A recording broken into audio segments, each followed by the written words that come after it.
നമസ്കാരം, സമഗ്രയിലേക്ക് സ്വാഗതം. പാനൂർ മുനിസിപ്പാലിറ്റിയിലെ അപകടാവസ്ഥയിലായ മത്സ്യമാർക്കറ്റ് കെട്ടിടം നാളെ മുതൽ പൊളിച്ചുമാറ്റും. കെട്ടിടം പൊളിക്കുമ്പോൾ പൊടിശല്യവും അപകട സാധ്യതയും കണക്കിലെടുക്കേണ്ടതിനാൽ കെട്ടിടത്തിന് പരിസരത്തുള്ള എല്ലാ വ്യാപാരികളും മുൻകരുതലെടുക്കണമെന്ന് നഗരസഭ അറിയിച്ചു.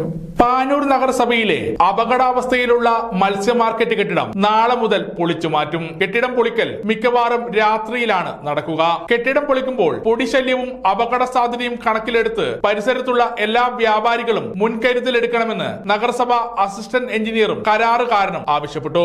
3,66,000 രൂപക്കാണ് കരാർ എടുത്തിട്ടുള്ളത്. ഇവിടെ തന്നെയാണ് പുതിയ മത്സ്യ മാർക്കറ്റും നിർമ്മിക്കുക. ബുധനാഴ്ച നടന്ന നഗരസഭാ യോഗത്തിലാണ് മത്സ്യ മാർക്കറ്റ് കെട്ടിടം പൊളിച്ചു നീക്കാൻ തീരുമാനിച്ചത്. പൊളിച്ചതിന് ശേഷം സ്ഥല ലഭ്യതയ്ക്കനുസരിച്ച് പാർക്കിംഗ് സൗകര്യം അടക്കം ഉൾപ്പെടുത്തിയാണ് പുതിയ പ്ലാൻ തയ്യാറാക്കുക. ഏറെക്കാലമായി ഈ കെട്ടിടം പ്രവർത്തനരഹിതമായിട്ട് കോൺക്രീറ്റുകൾ ദ്രവിച്ച് കമ്പികൾ പുറത്താകുകയും പൊട്ടി വീഴുകയും ചെയ്തതോടെ ഇവിടെ പ്രവർത്തിക്കുന്ന കടകളും ഓഫീസും നഗരസഭ ഒഴിപ്പിച്ചിരുന്നു. സമഗ്ര ന്യൂസ്, പാനൂർ.